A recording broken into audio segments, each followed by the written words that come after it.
Okay, good morning po sa bawat isa. Nice to see you.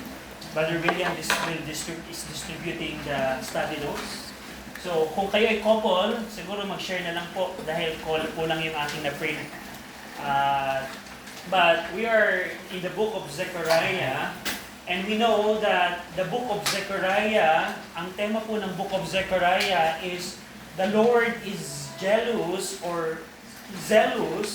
for His people and desire them to turn to Him. Ang ating pong Panginoon na ating pong pinaglilingkuran, siya po ay seryoso at ninanais po niya na tayo pong mga tao niya ay hinahagan niya na tayo ay laging bumaling sa Kanya. Ang pagsisisi po ay hindi lamang ito po para sa unsaved, ang pagsisisi po ay para din po sa mga mananampalataya. Every time na tayo nagkakasala, ninanais po ng Panginoon na tayo bumaling sa Kanya. And we know na ang book of Zechariah po, pwede natin itong ihati sa tatlong divisions. Yung chapter 1 to 6, yung 8 ninth visions focusing on rebuilding the temple. Chapter 7 and 8, paano dinisar ng Panginoon ang sincere worship in the temple. And chapter 9 to 14, the coming of the King and His kingdom. So, but today, pag-aaralan po natin ang unang bahagi po ng Book of Zechariah, introductory message bago po niya ibigay yung 8 night vision kay Zechariah. Now, babasahin ko po yung Zechariah chapter 1 to 6. Sundan niyo ako sa inyong pong mga Bible. Zechariah chapter 1, verse 1 to 6. In the month, in the second year of Darius, came the word of the Lord unto Zechariah, the son of Bechiah, the son of Iddo, the prophet, saying, The Lord had been sore displeased with your fathers. Therefore say thou unto them, Thus saith the Lord of hosts, Turn ye unto me, saith the Lord of hosts, and I will turn unto you, saith the Lord of hosts. Be ye not as your fathers, unto whom the former prophets have cried, saying, Thus saith the Lord of hosts, Turn ye now from your evil ways and from your evil doings. But they did not hear, nor hearken unto me, saith the Lord. Your fathers, where are they? And the prophets, do they live forever? But my words and my statutes, which I commanded my servant the prophets, did they not take hold of your fathers? And they returned and said, Like as the Lord of hosts thought to do unto us, according to our ways and according to our doings, so had He dealt with us. Shall we pray?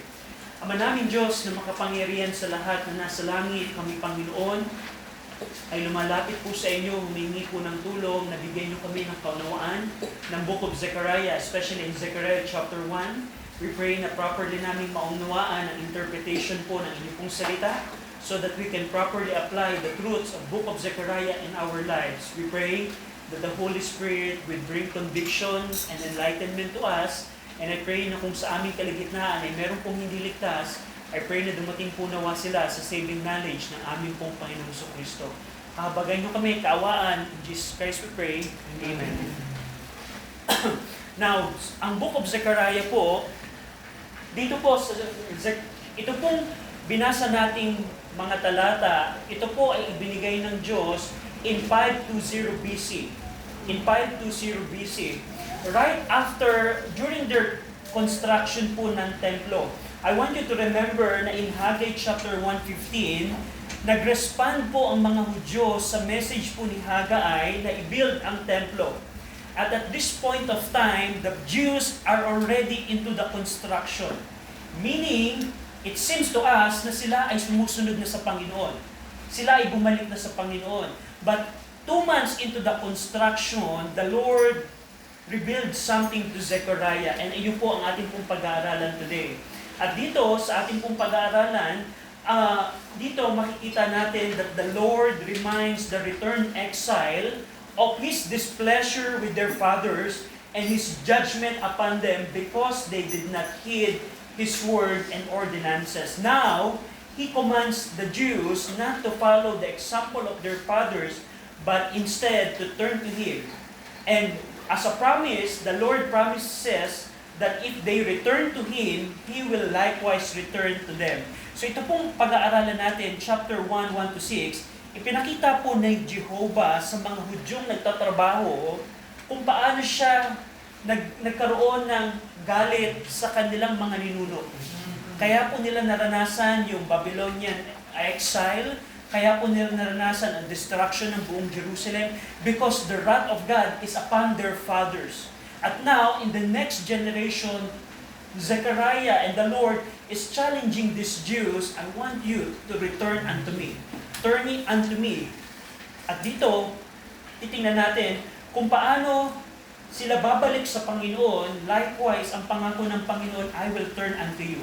Kung babalik kayo sa akin, babalik din ako sa inyo.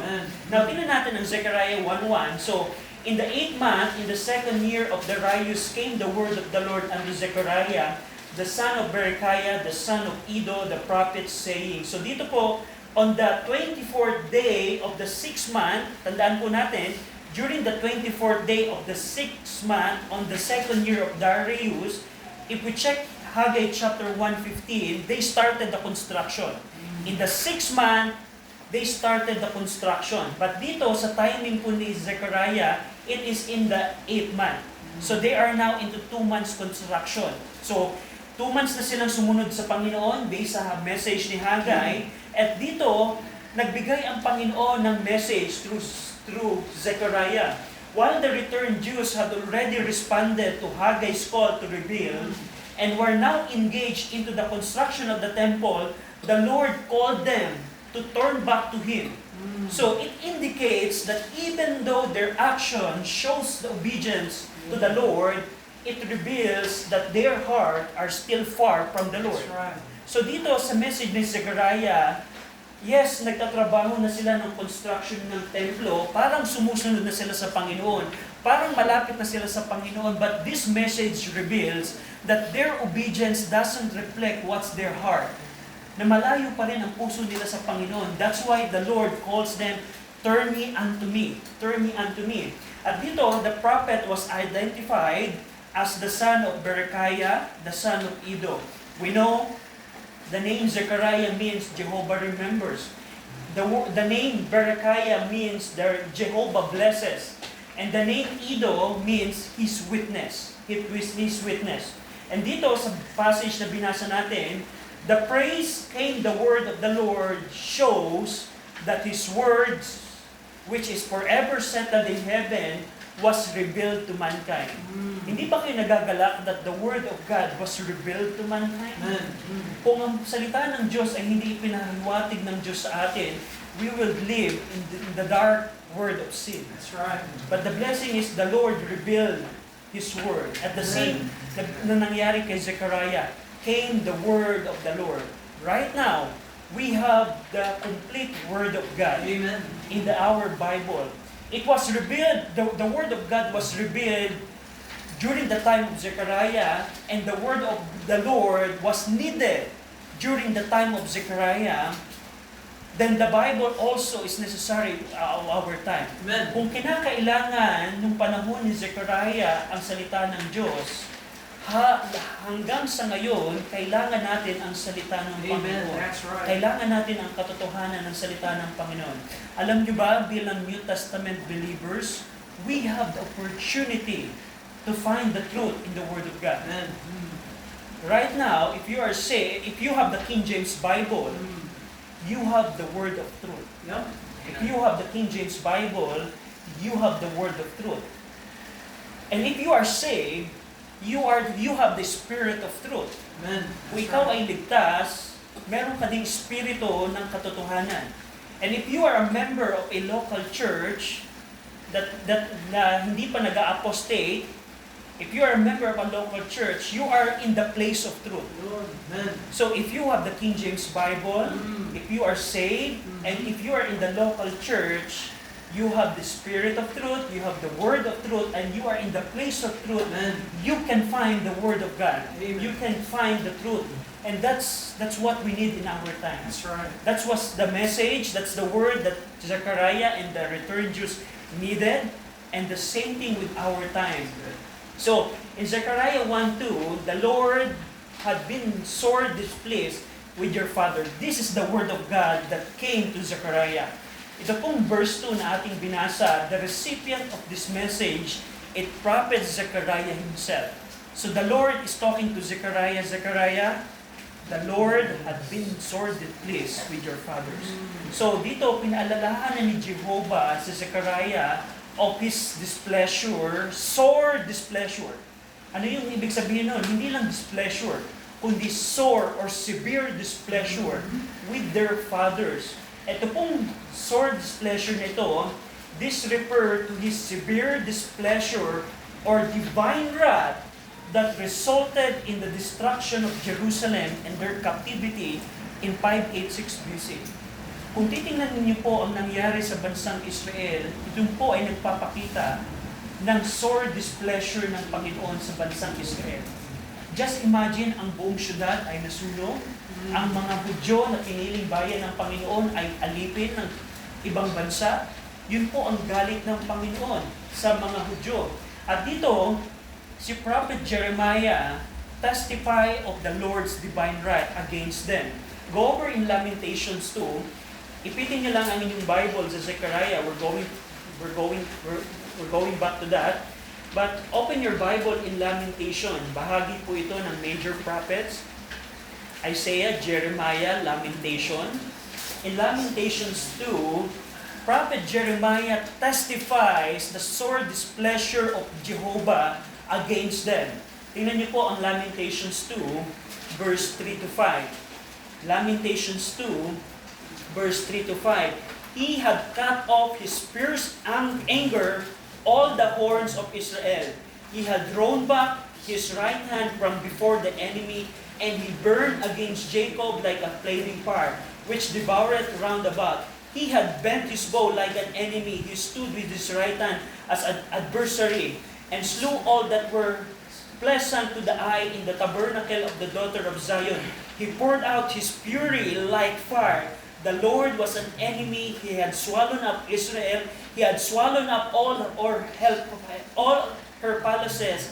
He had destroyed His stronghold and had increased in the daughter of Judah mourning and lamentation. So even Prophet Jeremiah, 60 years ago, proves and testifies the sore displeasure of Jehovah against the Jews. At go past forward during the time of Zechariah, the Lord said to Zechariah, the Lord had been displeased, sore displeased with your fathers. Right. And now, verse 3, tingnan niyo po itong verse 3. Now, verse 3, therefore, say thou unto them. So, yung word na therefore, kinoconnect yung verse 3 sa previously binanggit sa verse 2. Therefore, Zechariah, say thou this word unto the people. Zechariah, even after 66 years from the time of 580 destruction of Jerusalem, 66 years na po ang nakalipas. I want you to imagine when the Lord is talking to Zechariah at this time, 66 ng taon ang nakalipas kung saan ipinamalas ng Diyos yung kanyang galit. And after experiencing captivity from the hands of the Babylonian, it seems that the hearts of the Jews who returned to the land had not yet turned back to the Lord. Just think about that. Naranasan nila ang destruction ng syudad. Naranasan nila ang captivity, pero dito at this point, bumalik na sila sa promised land, pero ang puso nila ay malayo pa rin sa Panginoon. What kind of situation is that? Kaya sabi ni Jehovah, therefore, Zechariah, say this unto them. So after reminding the prophet of his great displeasure with the former generation of the Jews, the Lord commanded Zechariah to relay this message to the returned exile. I want you, Zechariah, to relay this message. And Zechariah, as the prophet, is responsible in relaying this message. He has no opinion of his own. And he is tasked with delivering the accurate word of the Lord. Bilang propeta po, I want you to see yung character ng propeta na he doesn't have any opinion of his own. Ang task niya is to deliver the accurate word of Jehovah. Therefore, say thou unto them. At dito, bilang application today, of course, we don't have prophet in our time, but preachers today has the same responsibility. Preachers in our time are given the task to do the same, to deliver the accurate word of the Lord. And I tell you, this is not an easy task. To deliver the accurate word of the Lord is not an easy task. If I'm just going to stand here and I will just share my opinions to you, it will be easy for me. I will just share to you my opinion about prayer. Prayer is nice and cool. I can say that. But that's not delivering the accurate word of God. Bilang preacher, we have the duty to labor in studying, to have diligence in studying, and to have the skill of interpretation. Just like what Paul said to Timothy, Timothy, study to show thyself approved unto God, a workman that needed not to be ashamed, rightly dividing the word of truth. So to deliver the word of God to the people, in our time, of course, we don't have direct revelations of God anymore. The Lord will not appear to me Sunday night and, RJ, this is the message that you will tell to Mount Zion. The Lord doesn't operate like that in our time. But right now, I need to labor in the Word. Preachers need to labor in the Word. Preachers should have skill in interpreting the Word so that we can deliver the accurate Word of God. So that's the duty of Zechariah. Now, verse number 3, ito po ang mensahe na pinadi-deliver ni Lord kay Zechariah sa mga tao. Thus saith the Lord of hosts, turn ye unto me, saith the Lord of hosts. Turn ye unto me. Yung phrase na saith the Lord of hosts, it is mentioned 3 times in this verse. I want you to notice that in verse 3 times na binanggit yung saith the Lord of hosts. It's emphasized that prophet's faithfulness in delivering the exact word of the Lord to the people. Dito sa Zechariah, 3 times siyang binanggit, ito ang sinasabi ng Diyos, ito ang sinasabi ni Jehovah, ito ang sinasabi ni Jehovah. It implies that Zechariah is faithful in delivering the exact word of the Lord. Additionally, it signifies that the prophet's message is not his own, but comes from the Almighty Jehovah, the Lord of heavenly armies. So ini-imply dito ni Zechariah, what I'm telling to you Jews is not my word. This is the word of the Almighty God, Jehovah of heavenly armies. You better accept it. You better get it. Because this is not my opinion. This is the message of the Lord. At dito sa Zechariah, gumamit po siya ng 2 Hebrew words. If you check yung original, yung pong word na say it, una nanggaling po ito sa word na amar in Hebrew, which simply means to say or to command. Pero meron pong another Hebrew word na ginamit po dito sa Zechariah, which is not amar, but also ne'um. Yung word na ne'um, it's also say it in the Hebrew, in the King James, na yung word na ne'um can be found in the phrase, turn ye unto me, say it, or ne'um, in the original, the Lord of hosts. Na yung pagkakaiba po nung two word na say it previously, dito sa say it ng turn ye unto me, ang pagkakaiba po nun, yung ne'um, it means to whisper, or to murmur, or to announce. Yung unang dalawang say it, ang ibig sabihin nito, ito ang sinasabi. Ito ang inutos ng Panginoon. Pero yung say it na kalakip nung turn ye unto me, ang ibig sabihin nun, ito ang binubulong ng Panginoon. Ito ang binabanggit ng Panginoon. Anong ibig sabihin po nito? It appears na yung turn ye unto me is the Lord's whisper in love. So turn ye unto me.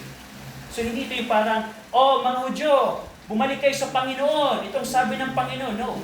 The message here, means, this is the whisper of the Lord. Ito yung pagtawag ng Panginoon sa inyo. So hindi siya harsh na pagtawag, kundi ito yung pagtawag ng Panginoon out of His love to repent and go back to Him. So ano ang utos dito ng Panginoon? The Lord's command to the people is, turn ye unto me. Turn ye unto me. This imperative verb, ibig sabihin imperative, ito ay utos. Ito ay utos na kailangan nilang sundin. Ang imperative verb na ito, it only means to return, to turn back, or to repent. Turn ye unto me. Repent. Repentance. 66 years earlier, so 520 BCE yung setting ng chapter 1. 66 years earlier, during the Babylonian siege, the prophet Jeremiah preached the same message to the people, urging them. Tingnan niyo po, Lamentations 3. Go over in Lamentations, balikan natin po yung book of Lamentations. May request na basahin po ninyo ang Lamentations 3, verse 40 to 41. Lamentations chapter 3, verse 40 to 41. Ready? Read. Let us search and try our ways, and turn again to the Lord. Let us lift up our heart with our hands unto God in the heavens. So my question is, do you think the Jews returned to the Lord 66 years earlier? I don't think so. If Lamentations 3:40 to 41 was responded properly by the Jews, Zechariah chapter 1 is not there. But it only indicates that after they experienced Babylonian siege, after they experienced Babylonian captivity, their hearts are still far from the Lord. That's why through Zechariah, the Lord is calling them, turn ye unto me. Turn ye unto me. After all the things that happened to you, you don't like to turn to me. Now, turn ye unto me. Turn ye unto me. So, this command highlights the spiritual condition of the Jews. Though they had physically returned to the land, their hearts had not yet returned to the Lord. So ang setup dito ng mga Hudyo, bumalik na sila sa promised land. It seems to us, kahit ako, akala ko dati, once they come back to the land, their spiritual condition is already okay to the Lord. But Zechariah reveals, no, they are now in the land, but their hearts is not returned to the Lord. And the Lord dealt with that in the book of Zechariah. So, now, today, bilang application ng command ng Panginoon, turn ye unto me, alam niyo po ba mga kaibigan, today, out of His love, the Lord is calling us to them. God is calling everyone to repent. Amen. God is calling everyone to repentance. Kung ikaw ay wala pang kaligtasan, if you're not yet saved, God is calling you today. Amen. Maybe ito yung pagkakataon that the Lord is giving you another chance to repent. Kasi kung hindi tayo magre-repent, sabi ni Jesus Christ, except you repent, you shall likewise perish. Tandaan niyo po, God is calling us to repentance. Pagsisihan ang ating kasalanan, pagsisihan ang maling paniniwala, pagsisihan ang maling relihiyon, at lumapit tayo sa Panginoon. Amen. And you know what? He is not willing that any should perish. The reason that Jesus Christ is not yet coming back, according kay Peter, because the Lord is not slack is not willing that any should perish. Ayaw ng Diyos na ikaw ay maparusahan sa isang lawa ng apoy. That's why the Lord is calling you to repent. God wants us to repent. God is calling us. Noong time ni Zechariah, God was calling Zechariah and the Jews to repent. The same time in our time, the Lord is calling you to repent. God is calling you to repent. Now, Zechariah 1:3, yung huling bahagi po ng Zechariah 1:3, and I will turn unto you, saith the Lord of hosts. Now, dito, the Lord promises that if they return to Him, He will likewise return to them. The prophet reminds them of the Lord's promise in the Torah. Dito po pinapaalalahan, binibigyang pansin ni Zechariah ng Panginoon kung ano ang binanggit niya sa Torah, na if they return back to Him, He will neither forsake them nor destroy Him, nor will He forget the covenant He made with their fathers. You can check Deuteronomy chapter 4 sa inyong pong study note, you can check it later on. Pero dito, dinadalas ang mga Hudyo sa kaisipan na balikan ninyo ang sinabi ng Diyos sa Torah. Balikan ninyo ang binanggit ng Diyos sa Deuteronomy chapter 4, na kung kayo ay babalik sa Kanya, tatanggapin kayo ng Panginoon. If you're going to turn unto me, I will turn unto you. Dito, the Lord's action toward them are based on their action toward the Lord. Kung kayo ay babalik sa akin, babalik din ako sa inyo. That's right. And the same thing in our time. But you know the reason bakit may mga taong pumupunta sa impyerno? Because they don't want to turn unto the Lord. And ang action ng Diyos ay nakadepende sa action ng tao. Ayaw mong magbigay ng lugar sa buhay mo para sa Diyos, ang Diyos ay hindi magbibigay ng lugar para sa iyo. Ayaw ng tao kilalanin ang Diyos, pagdating ng panahon, hindi kayo kikilalanin ng Panginoon. That's right. Nire-reject ng tao ngayon ang Diyos, you will see that the Lord will reject those people as also. So, dito, the promise is, if you're going to return unto me, I will turn unto you. Pastor James of Jerusalem Baptist Church know this truth and preach the same message saying, draw nigh to God, and He will draw nigh to you. Draw nigh to God, and He will draw nigh to you. Right. Now, Zechariah chapter 1, verse 4. Be ye not as your fathers, unto whom the former prophets have cried, saying, Thus saith the Lord of hosts, turn ye now from your evil ways, and from your evil doings, but they did not hear, nor hearken unto me, saith the Lord. Dito, the Lord commands them not to follow the example of their fathers. Zechariah, banggitin mo ito sa mga Hudyo, inuutos ko sa kanila, be ye not as your fathers. That is an imperative also. Huwag niyong tularan ang inyong mga tatay, ang inyong mga ancestor. Bakit?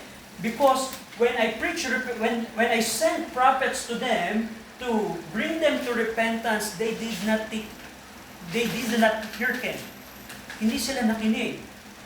At dito, pinakita dito ni Jehovah kung paano nagpadala siya ng mga mensahero, former prophets, calling them to repent from their evil ways and doings. Katulad ni Isaiah, ni Jeremiah, ni Ezekiel, ni Hosea, and Amos, all of them preach repentance to their fathers. I put the verses there. You can take time at home to check those verses. But these 5 prophets, they all preach repentance.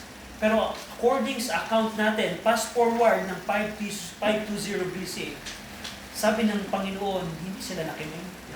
They did not hear. Huwag niyong tularan ang inyong mga tatay. Their fathers did not hear, meaning hindi sila nakinig, which conveys the idea of obeying.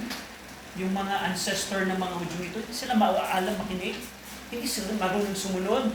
And additionally, the Lord said here, not only that they did not hear, but also they did not hearken. Yung word na hearken means to listen attentively. Hindi sila nakinig para sumunod, hindi din sila nakinig ng merong detalye. That's why, where are they now? Nasaan na sila ngayon? Tandaan niyo po, the same thing in our time, repentance is necessary. Marami pong churches right now nagsasabi ang repentance, wala na yung effect right now. Kung meron mang false doctrine ang maraming Baptist church right now, it's corrupting biblical repentance. Many Baptist church right now says, yes, there is a repentance, but repentance is turning from unbelief to belief. They change the meaning of repentance. Anong biblical word if a person turn from unbelief to belief? What's the biblical word that we have? Common word. Faith. Or belief. That's not repentance. And if you check the preaching of the prophets, they are all calling, repent from your evil ways. Repent from your evil doing. So ang Bible po ay nagtuturo, except you repent from your sin, from your false doctrine, from your false religion, you should also likewise perish. So repentance from sin was the message preached by the Old Testament prophets. It was also preached by John the Baptist. It was also preached by the Lord Jesus Christ, Peter, Paul, and other apostles. All of them preached repentance. And it was the same message people needed to hear then. That's right. And it's the same message people need to hear today. Amen. Kung kinailangan ito nung panahon ng mga Old Testament prophets, kung ito ay kailangan ng panahon ni John the Baptist, kung ito ay kailangan ng panahon ni Jesus Christ, ni Apostol Pablo, ni Apostol Peter, kung kailangan ang mensahe ng repentance, I tell you, kailangan din natin to sa ating panahon. Repentance. Now, verse number 5, going back in Zechariah 1:5, your fathers, where are they? And the prophets, do they live forever? Dito, the Lord asked the Jews two rhetorical questions concerning their fathers and their former prophets. He asked, your fathers, where are they? Yung inyong mga ninuno, nasaan na sila? In one sense, ang ibig sabihin nito, what happened to your fathers? Anong nangyari sa kanila nung hindi sila sumunod? They experienced exile and 70 years captivity. In another sense, yung pong tanong na your fathers, where are they? In another sense, ang ibig sabihin nito, your fathers, they're already dead. Their fathers are already dead. They no longer had opportunity to hear and obey the word of the Lord. So, your fathers, where are they? And then the second rhetorical question, and the prophets, do they live forever? The former prophets lived their lives serving the Lord. They came with the word of the Lord and preached it, yet their lives and ministry were not forever. That's right. So, both the rebellious men and the faithful prophets do not live forever. Yun ang message ni Jehovah using this rhetorical question. Now, in verse number 6, tingnan niyo po, but my words and my statutes, which I commanded my servant the prophets, did they not take hold of your fathers? Kung ang mga rebellious men na inyong mga ninuno, where are they? How about the faithful prophets? They do not live forever. However, the words and the statutes of the Lord endure forever. That's right. Yung mga rebelde yung tatay, wala na sila. Yung mga tapat na propeta, kahit sila ay naglingkod sa akin, wala na din sila. But you know what? That would endure forever? My words and my statutes. The word statutes mean ordinances. Something fixed na inutos ng Panginoon. So kung ang tao ay hindi permanente, whether you're good or bad, it's not permanent. What is something that will endure forever? My words and my statutes. Ito pong mga words and ordinances ng Panginoon, they were entrusted to the former prophets to be proclaimed to the Jews. So, which I commanded my servants, the prophets. It was entrusted to the former prophets. Now, yung praise na they take hold, it's very important to know, ang ibig sabihin po niyan ay they overtook. Yung word of the Lord o yung ordinances of the Lord overtook or reach or attain your fathers. Ibig sabihin po nito, nag-take effect ang salitang binanggit ni Jehovah sa inyong mga ninuno. Ano pong ibig sabihin dito? Now, yung word na they take hold, kung babalikan po natin yung Deuteronomy 28, yung the word they take hold is the same Hebrew word ng word na overtake in Deuteronomy 28. Go over in Deuteronomy 28. So dito, sa Zechariah 1:6, sinabi ni Jehovah, yung salita ko na nag-endure forever, they take hold of your fathers. And yung ibig sabihin ng they take hold, para siyang yung salita ng Diyos ay umepekto sa inyong mga tatay, sa inyong mga ninuno. Go over in Deuteronomy chapter 28. Deuteronomy 28, may request na basahin natin yung verse 2 and verse number 15. Tingnan niyo po ito. Deuteronomy chapter 28, verse 2 and 15. Verse 2 muna. Ready? Read. And all these blessings shall come on thee, and overtake thee, if thou shalt hearken to the voice of the Lord thy God. And then verse number 15. But it shall come to pass, if thou wilt not hearken unto the voice of the Lord thy God, to observe to do all his commandments and his statutes which I command thee this day, that all these curses shall come upon thee and overtake thee. Yung word ng overtake ng verse 2, pertaining sa blessing, sabi ni Jehovah kina Moses at sa mga Hudyong papasok sa Promised Land, sabi ng Panginoon, kung kayo ay makikinig sa aking salita, this blessing, you will get this blessing. The words will overtake you. And however, if you will not hearken to my words, verse 15, verses ang dadating sa inyo at ang word ng salit ng Panginoon will overtake you. At itong same Hebrew word na overtake is the one that Zechariah used in Zechariah 1:18, which says, they take hold of your fathers. Now, ang tanong sa history, ano ang na-fulfills sa history ng bansang Israel? Yung verse 2 kaya or yung verse 15? Verse 15. Anong implication nito? Ibig sabihin lamang nito na ang salita ng Diyos that endures forever, you better obey it or unless you will receive the curses. That's right. Kung ang salita, ang mga tatay ninyo, wala na. Ang mga lumang propeta ay wala na. But my words and statutes, they will endure forever. And you know what? Yung effect ng Word of God, kung makikinig ka dito, it will bring blessings to you. Amen. Kung kayo ay hindi makikinig sa Word of God, it will bring curses to you. So, unlike their fathers and their former prophet who had passed away, the Lord reminds the returned Jews that His words and ordinances remain forever, and those who heed His word will receive blessing, while those who reject it will face curses. So today, the Word of God, it has the ordinances and the promises of the Lord, and those still abide.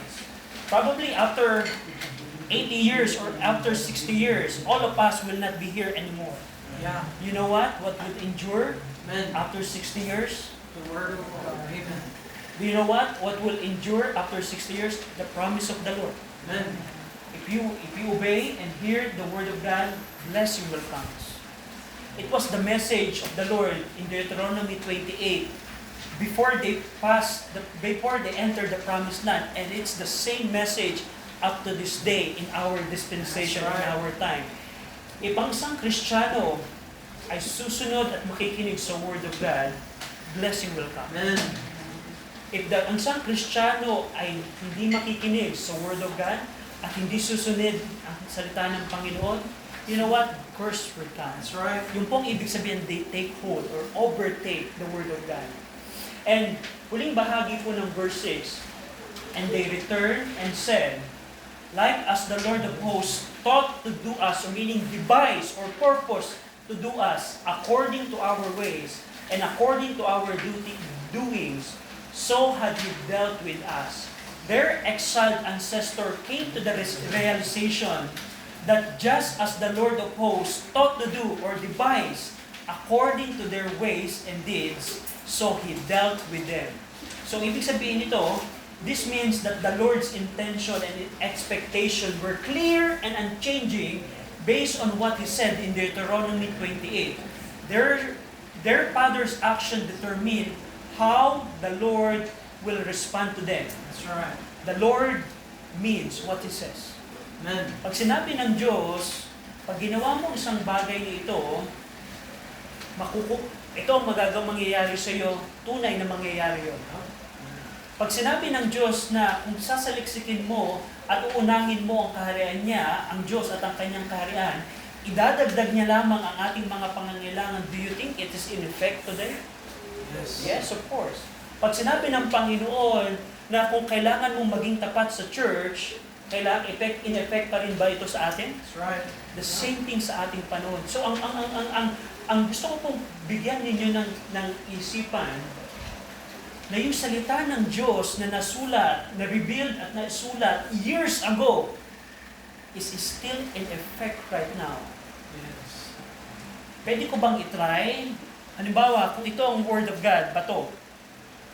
And then say, itry ko nga ang Word of God, kung tunay ang Word of God.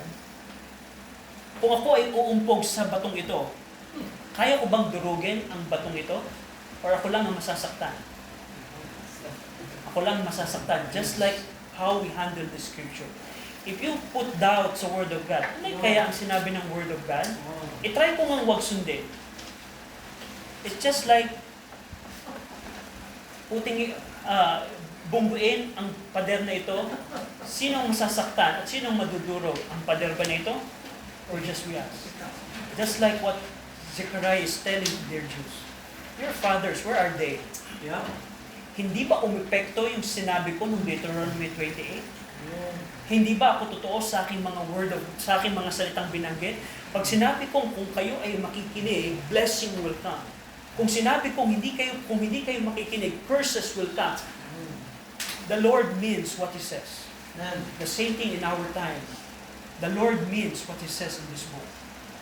Seryoso ang Panginoon sa mga bagay na binanggit niya dito. And lastly, during their judgment under the Babylonian, their fathers recognized that the Lord was just and righteous in carrying out the consequence He had promised for their fathers. So dun sa huling bahagi po ng verse 6, kung ano ang trato natin sa Panginoon, ganun din ang trato ng Diyos sa atin. And Prophet Jeremiah affirms this truth, saying, the Lord had done that which He had advised. He had fulfilled His word, what He had commanded in the days of old. He had thrown down and had not pitied, and had caused thine enemy to rejoice over them. He had set up the horn of thine adversary. Kung paano mo tatratuhin ang Diyos, ganun din katatratuhin ng Panginoon. Kung paano mo itrato ang salita ng Diyos, ang salita ng Diyos is just, I don't know, what's the word of that? Ganun din ang pagtrato ng Diyos sa iyo. Kung ikaw, attentively kang makikinig at pag-aaralan ang salita ng Diyos, at meron kang pusong sundin ang salita ng Diyos, the Lord means what He says. Amen. Pag sinabi ng Diyos, if you hear, blessing, hear and obey, blessing. Don't hear and disobey, curse. It's still in effect right That's now. right. So, ang pinaka-message dito ni Jeremiah, and ni Zechariah rather, dinadala ni Zechariah ang mga Hudyong nagtatrabaho sa templo ng construction na alalahanin nila ang kanilang mga ninunong nakaranas ng consequence ng salita ng Diyos. Zechariah is bringing these Jews who are working in the construction of the temple to think what happened to their fathers. And probably it will help them to decide, am I going to turn unto the Lord? Now, bilang application po sa ating mensahe, we don't need to experience the curses that we just saw. We just take heed to what will happen to them. And probably it will help us to turn unto the Lord. We just consider ang curse ng disobedience, and probably it would help you to turn unto the Lord. Shall we pray? Ama namin Diyos po na makapangyarihan sa lahat, salamat Panginoon sa Book of Zechariah na nakita namin how you desired so that all of us would turn unto you. And salamat Panginoon for your promise that if we are going to return to you, your promise that you are going to return unto me. What a blessing, what an assurance it is. We pray na ito pong mensahe na ito ay maging blessing sa bawat isa. In Jesus Christ we pray. Amen.